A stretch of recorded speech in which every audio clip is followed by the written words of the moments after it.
राधे राधे।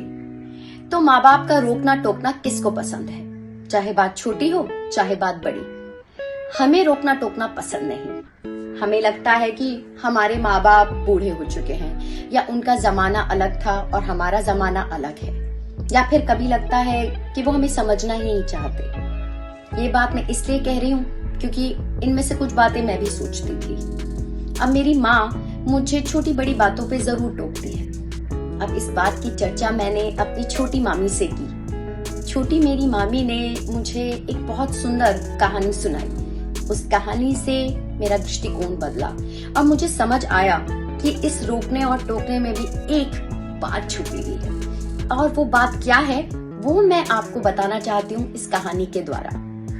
मैं ये कहानी इसलिए सुनाना चाहती हूँ क्योंकि अगर एक भी बात आपके मन को छू जाए तो आपका रिश्ता अपने माता पिता के साथ अलग हो सकता है, सुंदर हो सकता है। तो कहानी सुनना बहुत ज्यादा जरूरी है। तो शुरू करो। बुजुर्ग आदमी अपने बेटे और बहू के साथ में रह रहे हैं। अब उनकी जो धर्म पत्नी है उनका देहांत साल भर पहले ही हुआ था, इसीलिए वो गांव से शहर आ गए। अब वो जैसे ही अपनी बहू को जाते हुए देखते हमेशा उसको ये कहते कि मेरा चश्मा साफ करके जाना। अब वो जैसे ही ऑफिस के लिए बाहर निकलती उसे जोर से बुलाते, अरे बहू मेरा चश्मा साफ करके जाना। अब 1 दिन हुआ, 2 दिन हुआ, 4 दिन हुआ, हफ्ता 2 हफ्ते निकल गए। अब उसको थोड़ा थोड़ा गुस्सा आने लगा। उसने अपने पति से ये बात की चर्चा की कि तुम्हारे पिता बहुत टोकते हैं, जैसे ही मैं घर से बाहर निकलने वाली होती हूँ वो अपना चश्मा साफ करने के लिए कह देते हैं। अब जो बेटे ने भी अपने पिता को कहा कि ऐसे आप टोका मत करिए, आप रोका मत करिए, आप खुद क्यों नहीं साफ कर लेते हैं। तब भी जो पिता होते हैं, ससुर जी होते हैं, वो नहीं सुनते हैं और ये चीज चलती रहती है। अब बहू को गुस्सा आने लगता है। बहू अब अनसुना कर देती है, वो निकल जाती है, वो सुनती ही नहीं है और ससुर जी बोलते रह जाते हैं। वो रोज बोलते हैं और वो बहू नहीं सुनती है। समय का चक्र घूमा और ये कहते कहते कहते ससुर जी भगवान को प्यारे हो गए। अब एक दिन बहू को लगा कि घर की सफाई करनी चाहिए। वो सफाई करते करते अपने ससुर के कमरे में पहुंचती है। उनकी पुरानी चीजें देखती है और एक डायरी मिलती है।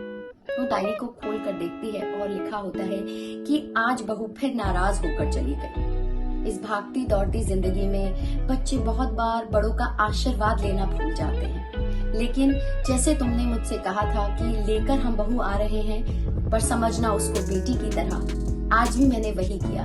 आज मैंने उसको पुकारा जब वो जा रही थी कि मेरा चश्मा साफ कर दे। जैसे ही वो चश्मा साफ करने के लिए झुकती थी मैं उसे मन ही मन आशीर्वाद दे देता। खैर वो नाराज हो जाती है, लेकिन मेरा आशीर्वाद उसके लिए कभी खत्म नहीं हो सकता। तुम हमेशा सुखी रहो बेटी। ये पढ़कर उस लड़की की आंखों में आंसू आ जाते हैं। उसे समझ ही नहीं आता कि मैं इस बात पे मैं क्या कहूँ, समय को कैसे मैं पीछे कर लूं और अपने ससुर से माफी मांग लूं। आज वो लड़की अपने पिता जैसे ससुर की जो फोटो है उसको प्रणाम कर कर घर से बाहर निकलती है और रोज उसका चश्मा साफ करके निकलती है, उनका चश्मा साफ करके निकलती है। इस कहानी में सिर्फ एक बहुत सुंदर भाव छुपा था कि कुछ समय पहले उस लड़की को ये लगता था कि ये मुझे हमेशा टोकते हैं, हमेशा रोकते हैं, इन्हें पता नहीं ये खुद काम क्यों नहीं करते हैं। लेकिन अंदर की सच्चाई ये थी कि वो आशीर्वाद देना चाहते थे, वो टोकना नहीं चाहते थे।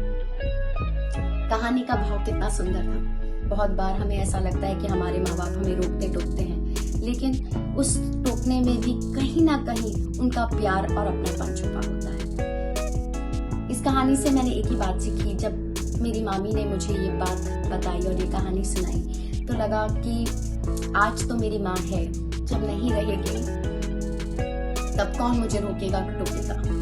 इसलिए मैं यही कहूंगी कि अगर आपकी माँ और आपके पिता आपको टोकते हैं तो कहीं ना कहीं आपकी अच्छाई के लिए ही टोकते हैं। समय का चक्र ऐसा है कि सबको जाना है, और अगर वो नहीं होंगे, उनके जाने के बाद में एहसास होगा कि अपना तो कोई है ही नहीं। आशा करती हूँ आपको ये कहानी अच्छी लगी होगी।